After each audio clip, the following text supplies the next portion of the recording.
I often question if I'm the ideal husband. My job can be quite demanding, and admittedly, there are times when I return home with a bit of a sour mood. I may not be the epitome of financial success either. While I'm no millionaire, we manage to live comfortably. Our home is pleasant. We own 2 nice cars.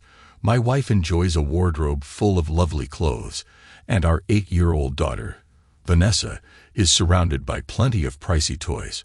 Ultimately, I see myself as a straightforward, hard-working man who deeply cares for his wife and family. Gloria and I have shared almost 12 years of marital bliss, though lately a shadow has fallen over our relationship. Something feels off between us, a subtle shift that's difficult to pinpoint. Gloria has been distant, exhibiting an aloofness I've never seen before. She's been quick to find fault with me over trivial matters, which is unlike her at all. I've attempted to broach the subject, asking if there's something bothering her that she's not sharing, but like many spouses, she brushes it off, attributing her behavior to fatigue or a rough day. Initially, I hoped to give her space to sort through whatever is troubling her, but her detached demeanor is wearing thin and starting to grate on my nerves. Apart from her demeanor, any married couple knows that relationship issues with your spouse tend to spill over into the bedroom. I've always made an effort to keep our love life lively and spontaneous.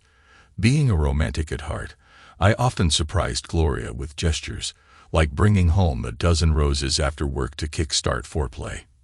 In the past, these actions reliably led to intimate moments later in the evening. However, lately, my romantic efforts were met with mere gratitude and a quick kiss on the cheek. Instead of appreciating the gestures for what they were, it seemed as if Gloria interpreted them as attempts to make amends for some imagined wrongdoing. For weeks now, Gloria hadn't shown any initiative in intimacy, and her responses to my advances ranged from being not in the mood to citing the classic excuse of a headache. Even on the rare occasions when she acquiesced, she remained passive, leaving me to do all the work. As time went on, I found myself mentally withdrawing from the situation. I'd come home, spend time with our daughter, and consciously avoid interacting with Gloria as much as possible, which only served to exacerbate the situation. Feeling increasingly desperate, I took moments at work to reflect on how everything had started and whether I might have inadvertently triggered Gloria's change in behavior. However, my attempts at introspection yielded no answers.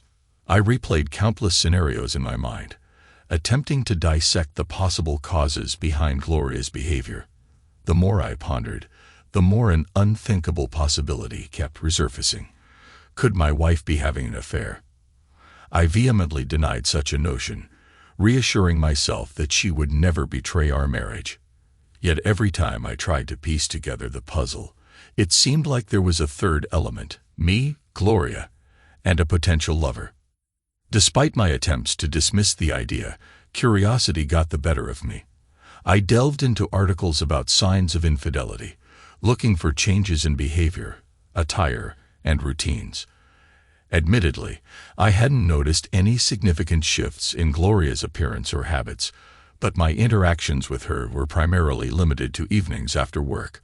Who knows how she presents herself during the day or what her schedule entails, yet some of the telltale signs of infidelity seemed uncomfortably familiar, particularly her altered attitudes towards me.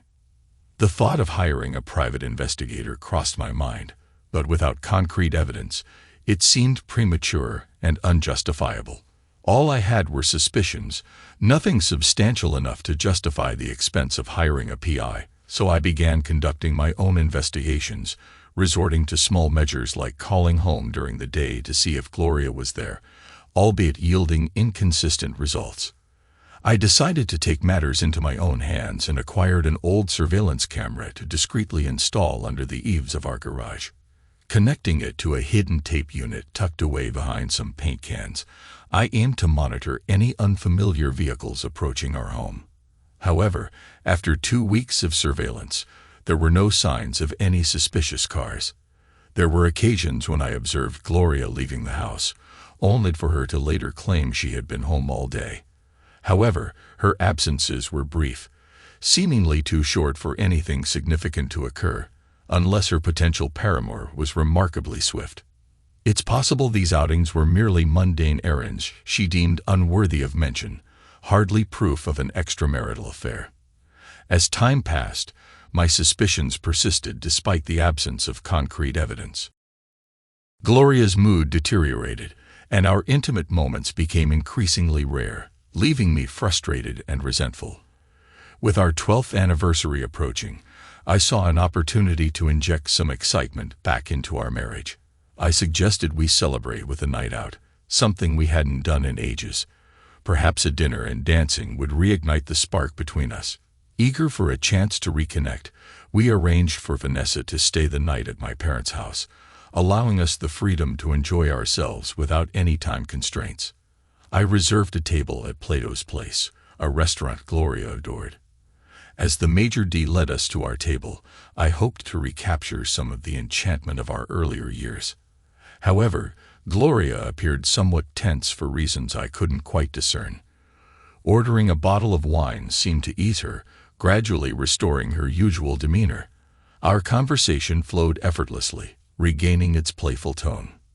Following dinner, I sensed Gloria's eagerness to hit the dance floor. Though I suggested trying out a new club, she persuaded me to revisit our usual spot, a cozy venue with dim lighting and a dance floor catering to an older crowd. Given its ambience and music selection, it wasn't a hard sell. Dancing had always been one of our shared passions, a mutual interest that initially drew us together. Finding a secluded table, we indulged in a few drinks before gracefully gliding onto the dance floor, showcasing our moves with nostalgic flair. It felt like a return to old times, both of us relishing the moment. After nearly an hour of continuous dancing, fatigue began to set in, prompting us to retreat to our table for a brief respite. I settled into my chair, but before joining me, Gloria took a sip of her wine and excused herself to visit the restroom. As I watched my wife gracefully move across the dance floor, thoughts of impending intimacy lingered in my mind. However, my focus shifted when I noticed I wasn't the only one captivated by her presence. Across the room, a strikingly handsome man sat alone at a corner table, his gaze fixated on Gloria's every move. A pang of concern shot through me as I observed what seemed like a momentary exchange between them. Did they know each other? As Gloria disappeared into the restroom, I couldn't shake the feeling that the man's eyes lingered on me with a hint of smugness. Though the setting was purely a dance club, I puzzled over why he would be there solo, until it occurred to me that, like Gloria, his companion was likely in the restroom. Maintaining a watchful eye on the man while awaiting Gloria's return, I couldn't ignore the unsettling sense of suspicion creeping back in. When Gloria asked me to fetch another glass of wine, I hesitated. The thought of her sitting alone while I waited at the bar didn't sit well with me. Catching the attention of one of the barmaids, I opted for a more prompt service, though I couldn't shake the feeling of disappointment in Gloria's eyes as the young woman approached to take our order. I had a sinking feeling that the evening was about to take a turn for the worse. It was a gut instinct I couldn't shake. Glancing over my shoulder, I noticed the same man still sitting alone in the corner, confirming my suspicion that he was indeed by himself. "Who's the guy over in the corner?" I asked, catching Gloria off guard momentarily. I thought I detected a hint of panic in her eyes before she swiftly regained her composure. "What guy?" She responded innocently, though her tone betrayed a hint of discomfort. "The guy over there," I persisted, "the one you exchanged glances with on your way to the bathroom." Gloria's denial came quickly. "Honey, I don't know what you're talking about. I didn't exchange glances with anyone." Just as our drinks arrived, I noticed Gloria's eyes darting past me. Turning, I saw the man approaching our table, bypassing me entirely as he addressed Gloria with a request to dance. "No thanks," I interjected sharply, my tone revealing my displeasure. His response was mocking. "I was talking to the lady," he retorted with a smirk. "Yeah, well, the lady is my wife, and I decide who she dances with." I snapped back, feeling a surge of indignation. Gloria intervened, attempting to diffuse the tension. "Darren, "You're being rude," she admonished gently. "Rude? Do you even know this guy?" I demanded, catching her off guard with a question. "He's the one I was talking about. I don't know what's going on between you two, but it's incredibly disrespectful for him to approach my wife without even acknowledging me." "Hey," Mr. Lonely attempted to interject, but I swiftly cut him off. "Do you mind? I'm talking to my wife, and I sure as hell don't need your input," I asserted firmly, turning back to Gloria to continue our conversation. Had he asked if I would mind you two dancing together, I might have considered it, but now, not a chance, I declared firmly, my frustration evident. "Darren, you're being silly," Gloria retorted, her tone now edged with impatience. "There's nothing going on between this gentleman and me. Yes, we're married, but you don't own me. I'm not your slave, and if I want to dance with someone, I will." I couldn't believe my wife was speaking to me in such a disrespectful manner. It was a level of disrespect she had never shown before. Though I was seething with anger, I made a conscious effort to control my temper as she continued speaking. "Honey, I just want to have some fun," she said, her tone softening. "Gloria, it's our anniversary. I want to have fun too, but with you. Sitting here watching you dance with someone else is not my idea of fun, especially after I've asked you not to dance with him," I responded, struggling to maintain composure. "Now you're right. I don't own you, and I can't stop you from dancing with him. But if you do, then you better get him to take you home too, because I'll be gone." After 12 years together, I could easily decipher Gloria's emotions from her expression. Despite her outward anger, I was surprised she couldn't detect the same emotions mirrored on my face. "Well, it's impolite to keep this gentleman waiting while we argue.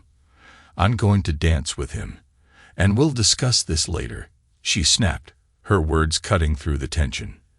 The jackass wore a triumphant smirk as he extended his hand for Gloria to take. She accepted, placing her hand in his as they made their way to the dance floor. I'm certain they didn't notice my departure as I slipped out the door before they even began to dance. By the time my cell phone rang, I was already several blocks away. "Where the hell are you?" Gloria's voice sounded contrite through the phone. "I'm heading home to pack a bag." "Why?" I responded tersely. There was a moment of silence. "What do you mean, pack a bag? Where are you going?" she questioned, her tone shifting to confusion. "I don't know yet, but I need to get away from you," I stated firmly. "I've reached my limit." "You can't be serious, Darren. It was just one dance, for heaven's sake. Are you really going to throw away 12 years of marriage over this?" she pleaded. "It's not just about the dance, Gloria. Why would you want to remain married to someone you don't love or respect? I haven't caught you in the act, but I strongly suspect you're cheating on me, perhaps with the jackass you just danced with. I saw the way you looked at each other when you went to the bathroom. And when he approached our table, he treated me with the same disdain a man shows the husband of the woman he's involved with. None at all. Darren," her voice softened, "I do love you and I respect you. I swear there was nothing going on between that guy and me. I would never cheat on you. Why would you even think that? You've got to be kidding me. We haven't been intimate in over 2 weeks, and when we do, you're barely even present. You've been irritable and short-tempered for the past 2 months. Don't tell me you respect me, because your actions tonight proved otherwise. If you're not having an affair, you're certainly doing a great impression of it." There was a long pause before she responded. "I'm sorry, Darren. I didn't realize. I'm sorry for how I acted. I'm sorry for tonight. I'm sorry I gave you reason to think I'm having an affair." Another brief pause. I guess I did glance at that guy on the way to the restroom. He was attractive. I noticed him while we were dancing too, but I'm not having an affair with him. Please, honey, please just come back and pick me up. Nope. Like I said, I've had enough. I told you if you danced with that guy, you'd have to find your own way home, and I meant it. I'm pulling into our driveway right now. By the time you get home, I'll be gone. If you are having an affair, maybe you should just go home with your lover boy and forget about me. Honey, please believe me, I'm not having an affair. Look, I'll grab a cab, but please just stay there until I get home. We need to talk this out. Please, I'll be home shortly, she begged before abruptly ending the call. Upon arriving home, I swiftly packed a bag and left the house within 12 minutes. Curiosity nagged at me. Would Gloria really take a cab home, or would the jackass drop her off? I drove down the block, switched off my lights, and waited. 15 minutes later, a yellow cab pulled into the driveway. Gloria hurriedly exited and darted into the house. Satisfied with what I saw, I headed for a motel. Almost immediately, my phone began to ring again. I switched it off. Though I lacked concrete evidence of infidelity, my suspicions remained strong. I was nearly convinced that Gloria and the man she danced with knew each other. Perhaps now was the time to hire that private detective. If I wasn't at home, maybe she would seek solace from her lover. The following day, I scored the yellow pages for the most promising private investigator. After visiting his office and providing a retainer, I headed to work. My secretary, Joan, informed me that Gloria had called 20 times already and something was amiss. I explained our marital issues and my decision not to return her calls. Instructing Joan to relay this message, I also informed the receptionist not to allow Gloria entry to the offices if she showed up. I needed to give the PI a chance to uncover the truth. Now it was a waiting game. Later that afternoon, I received a call from Andrea, our neighbor. Anticipating that it would concern Gloria, I answered despite my reluctance. Darren, she began. Gloria told me what happened the other night. She's been desperately trying to apologize, but she says you won't speak to her. That's correct, I replied firmly. I have nothing to discuss with her.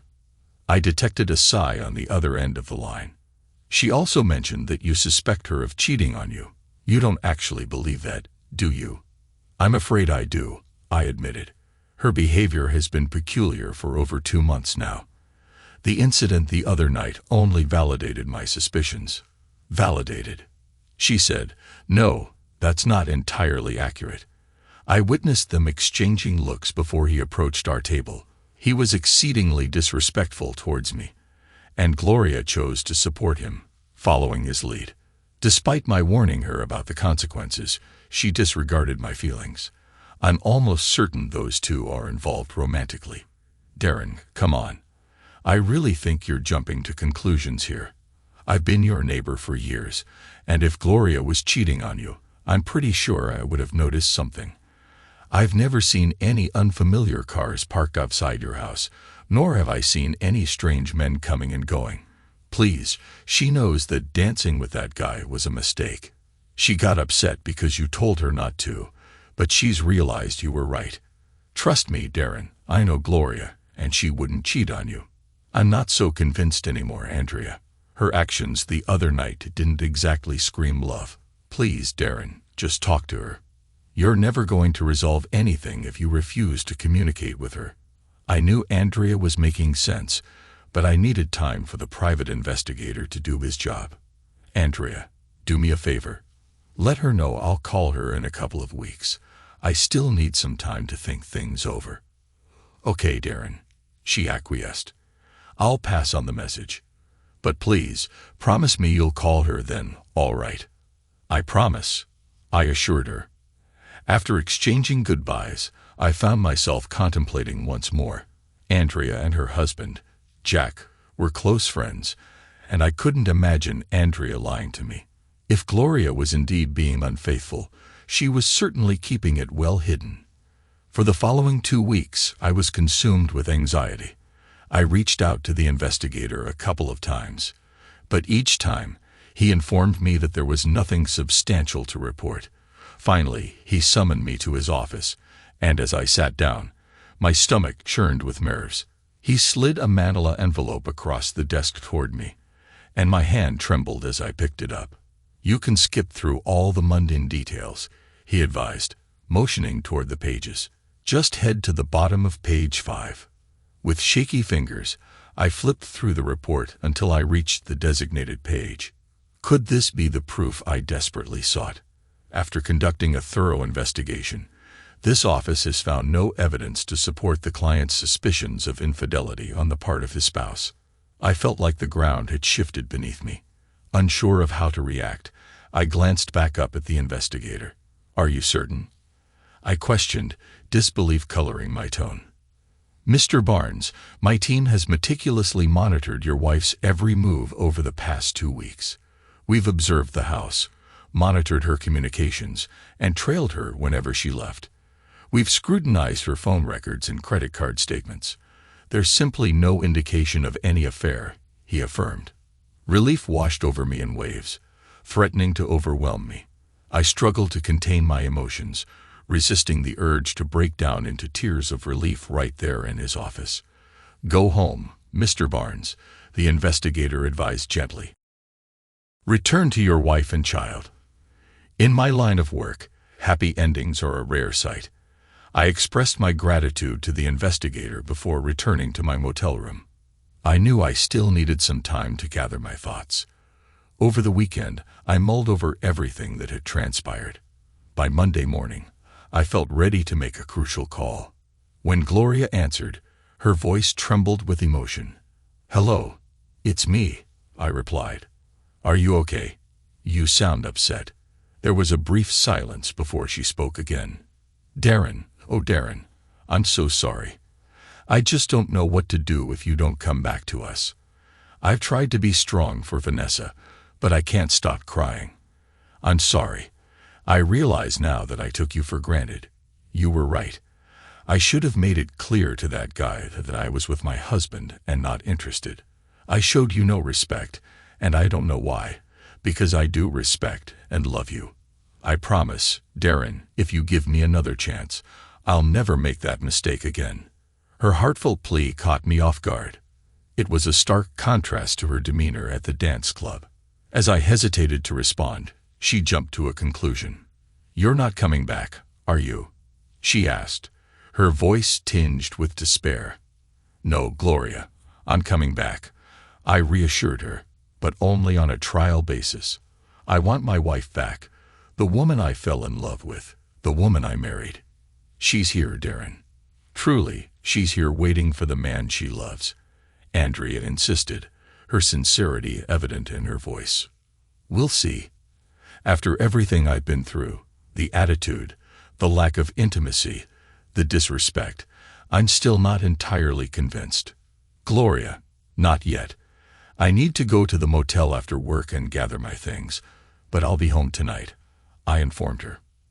There was a brief pause before Gloria spoke, her voice filled with remorse. "I love you, Darren. I'm deeply sorry for the way I treated you. I don't want to lose you." Despite her words, I couldn't shake off my reservations. I was still upset, and despite the evidence to the contrary, I couldn't shake the feeling that Gloria knew the man from the dance hall. After work, I collected my belongings and returned home. Vanessa greeted me enthusiastically at the door, unaware of our recent troubles. Gloria was there too, wrapping her arms around me and showering me with affectionate kisses. In that moment, as I kissed her back with fervor, I couldn't deny that I still loved my wife. That was 2 years ago, and since then, married life has been nothing short of wonderful. Gloria has once again become the woman I fell in love with, both inside and outside the bedroom. A few months back, she surprised me with a birthday party, a gesture we hadn't done much for my birthday in the past, but became a tradition upon my return. Last night marked our 14th wedding anniversary, and this time, Gloria took charge of planning the entire evening. When I arrived home from work, she greeted me with tickets to a dinner playhouse to see Man of La Mancha, one of my favorite plays. After the show, we took a leisurely drive down to the lakefront and strolled along the beach. With the moon casting its gentle glow and warm breezes blowing in from the lake, it felt like a scene out of a romantic movie. "I love you, darling," I whispered, feeling as if we were still in the honeymoon phase of our relationship. "And I love you very much, my dear," replied my adored wife, her eyes sparkling with affection. Asterisk asterisk part 2. Gloria's side of the story asterisk asterisk. Even though the calendar had officially declared the arrival of spring a couple of weeks earlier, it was only on this day that Gloria could step out of the house without her heavy winter coat. It marked the definitive end of yet another harsh Chicago winter. As she stepped outside, Gloria inhaled deeply, taking in the fresh scent of morning dew that lingered after the gentle April shower overnight. A smile tugged at her lips as she reminisced about the warm and secure feeling of being wrapped in her husband's embrace while they lay in bed, listening to the soothing patter of raindrops. On her way to the car, Gloria couldn't help but notice the beautiful blue wildflowers sprouting from the lawn. Their resilience in the face of winter's adversity struck her, reminding her of the innate desire for renewal and new beginnings that spring always brings. Humming along to the tunes playing on the car radio, Gloria made her way to the quaint coffee shop where she was meeting Zara, a dear friend she hadn't seen in a while.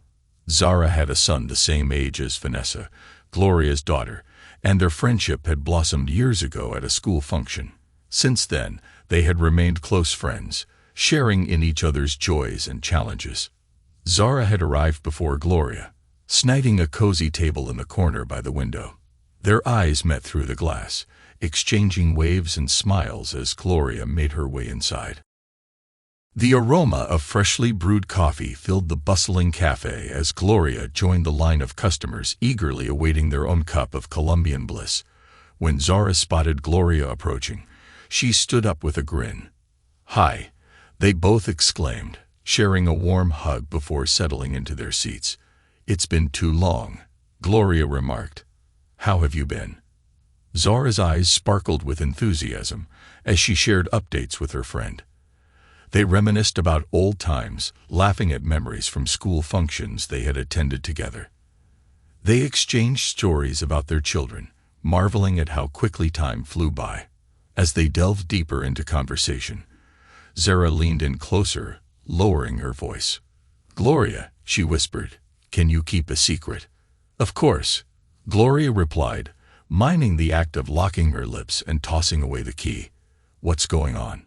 "I probably shouldn't even be telling you this," Zara confessed, her excitement evident. "But I've been, well, kind of seeing this guy." Gloria's coffee halted midway to her lips as she fixed her friend with a startled gaze. "Wait, aren't you saying you're considering having an affair?" Zara's lips curved into a mischievous half-smile. "Well, we haven't crossed any lines yet, but I'm seriously thinking about it. It's Eric. He's just different, you know. Being with him makes me feel alive. But I'm worried he might lose interest if I don't take it to the next level." "So, wait a minute," interrupted Gloria, her voice tinged with concern. "Have you thought about the consequences? Are you willing to risk your marriage for him?" Zara shrugged, a hint of nonchalance in her tone. "Oh, I'm not talking about leaving Nick or anything. It's just a little excitement on the side. Like they say, the spice of life," she remarked with a smile. "And don't worry, I'd make sure Nick never found out. He'd be devastated if he knew. Besides, Eric's married too. We'd have to be discreet." Gloria felt a surge of anxiety gnawing at her, torn between her loyalty to her friend and her own moral compass. After 2 years of bearing her own secret, she decided to take a leap of faith and confide in Zara. "Zara, do you remember a couple of years ago when Darren and I hit a rough patch? He actually left me for a little while, remember?" "Yeah, I do, but you never really opened up about it," Zara replied. "I never told anyone, and you have to swear not to breathe a word of what I'm about to tell you to another living soul," Gloria said, her tone grave. Zara nodded solemnly. "Of course, Gloria, I promise. If this ever got out, it could ruin my marriage. That's why I've kept it buried. But, well, you need to hear it before you make any decisions that could jeopardize your own marriage." Gloria paused as the waitress topped off their coffee cups, then continued, her voice low and urgent. "I'm probably no different from most other married women out there. After 12 years of marriage, I started feeling, I don't know, bored. Everything was becoming routine. It was like, After all those years, I looked around and realized, what am I doing? Where am I going? Nowhere. I felt stuck, like I had no real life of my own. Exactly, Zara interjected, her eyes reflecting understanding. I know exactly how you feel, Gloria. I think most women experience something similar. It's not that you don't love your husband. I adore Darren with all my heart. But suddenly, it's like something's missing. I started feeling like I was slipping into a slight depression. Nothing felt exciting anymore, not even sex. And it wasn't anyone's fault. Darren was doing everything he could for me, especially in the bedroom. I should have been over the moon, but nothing seemed to lift my spirits, not even school functions. Gloria took a moment to sip her coffee, gauging Zara's reaction. Seeing her friend's attentive expression, she continued, "And then I met Louis." "Hugh, you had an affair?" Zara asked, her voice barely above a whisper. Gloria nodded solemnly. "An emotional affair, yes.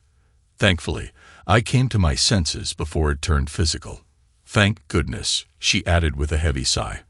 "I was at that little grocery store on Marshall Avenue one day, and there he was. Oh, Zora, he was absolutely stunning.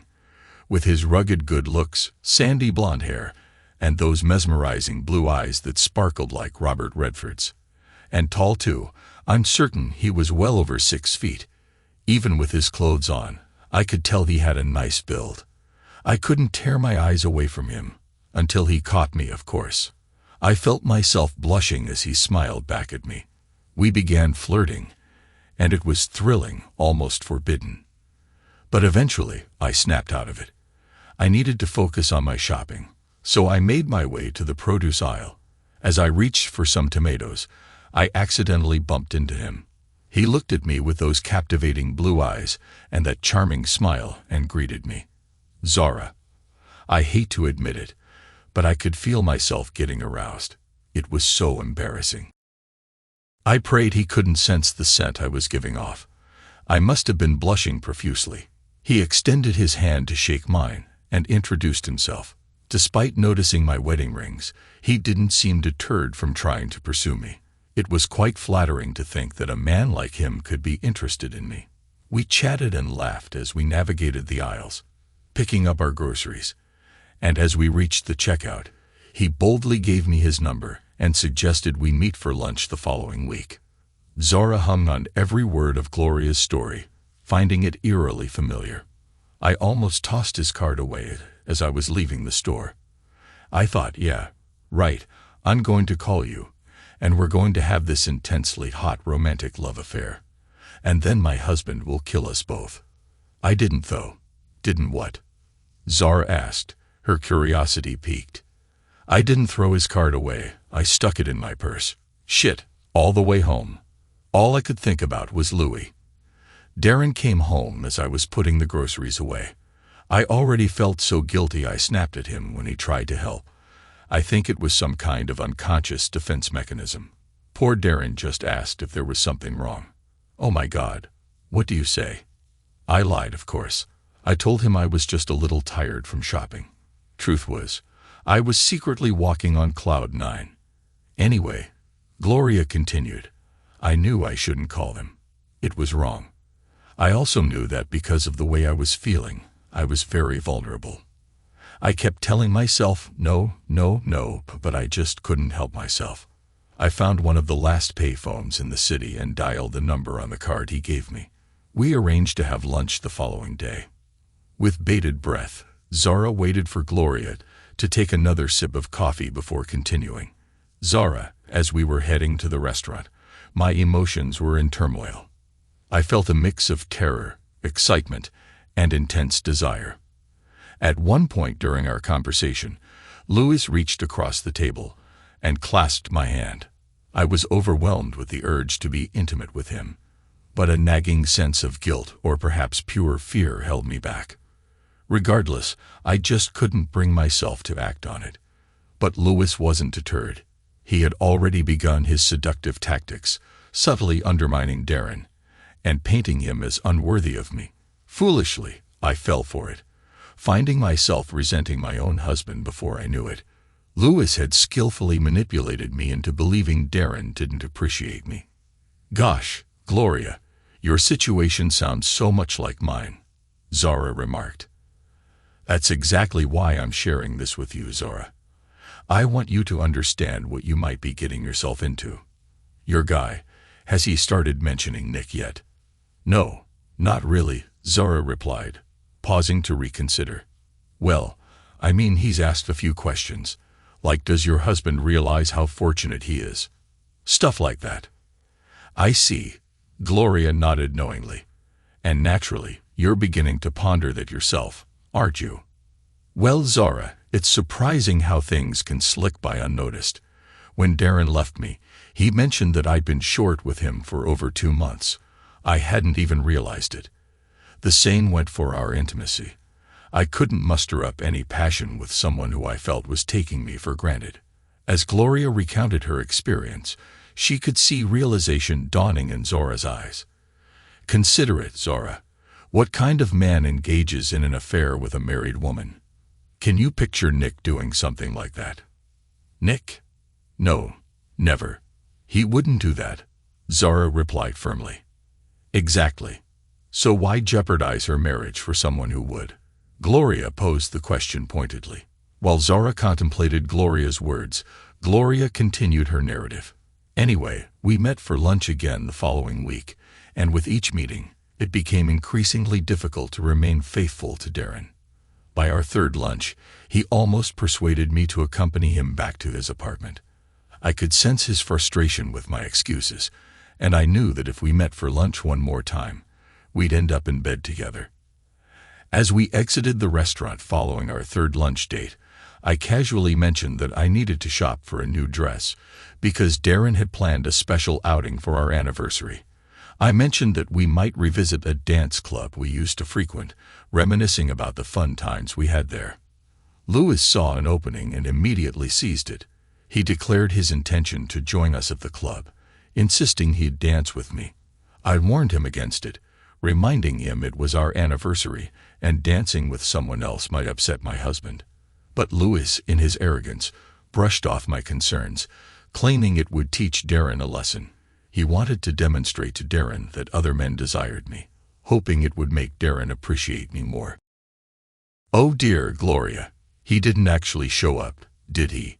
Zara asked, aghast. Gloria took a sip of her coffee before replying. "He certainly did. I spotted him as soon as we entered the club. Naturally, I didn't acknowledge him. Darren and I were enjoying ourselves until Louis approached and asked me to dance." "Oh my goodness," Zara whispered, shocked. "Yep, and to top it off, he completely disregarded Darren, even acting rudely towards him. Naturally, Darren was offended and gave me an ultimatum, saying I couldn't dance with Louis. You know how stubborn I can be sometimes. I got upset and insisted I would dance with him anyway. Darren warned me he wouldn't be there when we finished dancing, but who takes such threats seriously, right?" Zara observed Gloria's eyes brimming with emotion as she continued. "As we hit the dance floor, I confronted Louis about his behavior towards Darren. I asked him why he had to be so disrespectful, to which he replied that he wanted to put Darren in his place. That just fueled my anger. Of course, Louis kept me close while we danced, but at that point, my main concern was whether Darren was watching and getting even angrier. I was so preoccupied that I didn't even notice when the first dance ended and we started the second. When the music stopped, I told Louis not to ask for any more dances. I declared that I was going to spend the rest of the evening with my husband. As I headed back to our table, I saw Louis trailing behind me. I demanded to know what he thought he was doing, and he said he wanted to apologize to Darren. When we returned to the table, Darren was nowhere to be seen. Louis took a seat and casually mentioned he'd wait with me until Darren returned. I had a sinking feeling that he had no intention of apologizing. Rather, I suspected he wanted to continue stirring up trouble between Darren and me. "Why would he do that?" Zara inquired, puzzled. "What would he gain from it?" I mulled it over, and my best guess is that since he hadn't succeeded in seducing me yet, he thought he'd try to create discord between Darren and me instead. I imagine he hoped I'd turn to him for comfort, with the expectation that he'd end up consoling me in bed before the night was over. I assumed Darren had gone to the restroom. I urged Louis to return to his own table, but he kept dragging his feet. When the waitress approached, he took the opportunity to order us drinks. It was then that she asked if we wanted to open another tab. I was dumbfounded. Darren had settled the bill before leaving. Zara, I felt like I was watching my entire married life flash before my eyes. I couldn't believe he had just abandoned me like that. Gloria's distress was palpable as she recounted her story, and Zara couldn't help but feel the weight of her friend's pain. Emotions stirred within Zara, and soon a solitary tear escaped her eye, tracing a path down her cheek.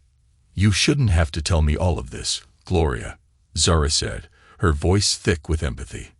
"You're upset. Maybe we should stop here."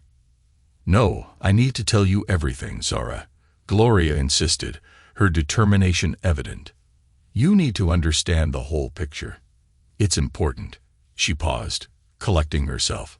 "So, where was I?" "Right, I immediately reached for my phone and called Darren, asking him to come back and pick me up. That's when he dropped the bombshell. He thought I was having an affair, and he suspected it was with Louis. He said he was going to pack a bag and leave, unsure if he'd return." Gloria reached for a napkin, wiping away the tears that had gathered in her eyes. "It hit me like a ton of bricks, Zora," she continued. "It was like a sudden revelation, everything becoming clear. It wasn't Darren who was taking me for granted. He had done everything he could to support me. It was me. I was the one taking him, Vanessa, and our life together for granted. I realized I was risking my entire marriage for some jerk. I begged Darren to come back so we could talk, but he refused, so I called a cab." "What was Louis up to during all of this?" Zara inquired. "Oh, he wasn't giving up, not yet. He insisted that Darren didn't deserve me and urged me to go home with him instead. I promptly shut him down," she recounted with a chuckle. "But even after that he persisted. He followed me outside and tried to make a move as the cab pulled up. I didn't hesitate to give him a knee to the groin. Bent over in pain, I made it clear that any further attempts to contact me would result in a sexual harassment lawsuit." Zara reached out and grasped her friend's hand as Gloria wiped away more tears. "By the time I got home, Darren was nowhere to be found. I tried calling him, but his phone was off." "Zara, I was terrified. I could see my marriage falling apart right in front of me. Everything we had built, our whole family, seemed to be on the verge of crumbling. I've never been so scared in my life. The following day, I attempted to reach him at his workplace, but he refused to speak with me. His secretary informed me that he had instructed the receptionist to prevent me from seeing him if I showed up. Feeling desperate, I sought out Andrea, my neighbor, as Darren had a good rapport with her and her husband. I hoped she might be able to convince him to talk to me. Surprisingly, he did speak to her, but only to express that he needed time to think and promised to contact me in a couple of weeks. Recognizing that pressuring him would be counterproductive, I decided to give him the space he requested. Those 2 weeks were excruciating. Whenever Vanessa was present, I forced myself to appear strong and told her that Daddy was away. But in private, I couldn't help but cry. I feared I had irreparably damaged our relationship. Darren was so angry, I doubted he would ever return, especially if he believed I had been unfaithful. Gloria paused, her voice choked with emotion. "I'm sorry," she said to Zara, wiping away tears.